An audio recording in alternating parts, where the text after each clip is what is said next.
A day after a child welfare worker visited her uptown home, Andriel Hagler walked up to her sleeping 8-year-old daughter and slipped a plastic bag over her head, according to police. Maria Osby woke up and began screaming, "Mama, stop," but Hagler continued to hold the girl down, according to police and prosecutors. Hagler, who had drunk bleach, then put the bag over her own head and lay next to her daughter on the bed. That's how Hagler's brother-in-law found them when he came by the first-floor apartment in the 4600 block of North Winthrop Avenue around 11 a.m. Wednesday, police said. Maria was dead but Hagler was still alive, police said. The brother-in-law called his wife, who called 911.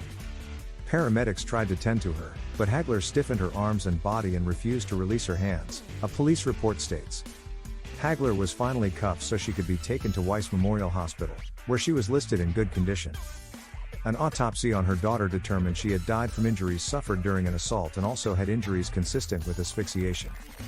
Hagler, 38, was charged with first-degree murder. This little girl's last image is that of her mother placing a plastic bag around her head to asphyxiate her, Cook County Judge Miriam Ahmad said at Hagler's initial court hearing Friday. Ahmad ordered Hagler held without bail. The nature of the offense in this case is so devastating that the court does find the defendant would pose a real and present danger to others, the judge said.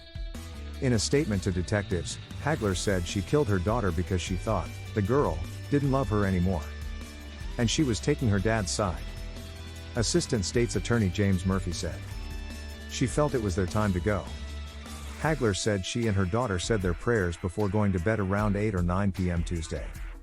Hagler said she drank bleach but did not give any to her daughter.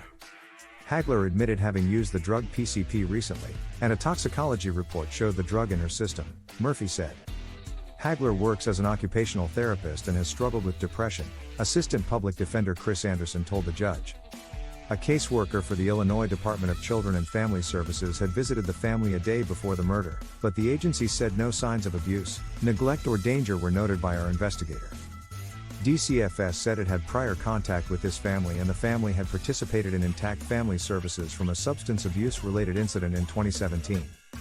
The recent visit was the result of an allegation of domestic violence and the first contact with the family since closing the prior case in 2018.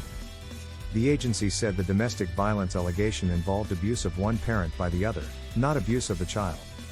Pressed to provide a timeline of when DCFS was notified about the abuse allegation, an agency spokesman said it's still an active investigation and no additional information would be released beyond the statement.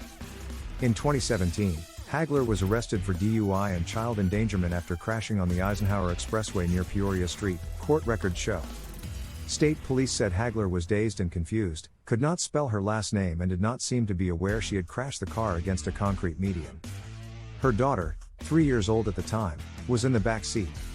The girl was released to the custody of Hagler's sister, the court records show.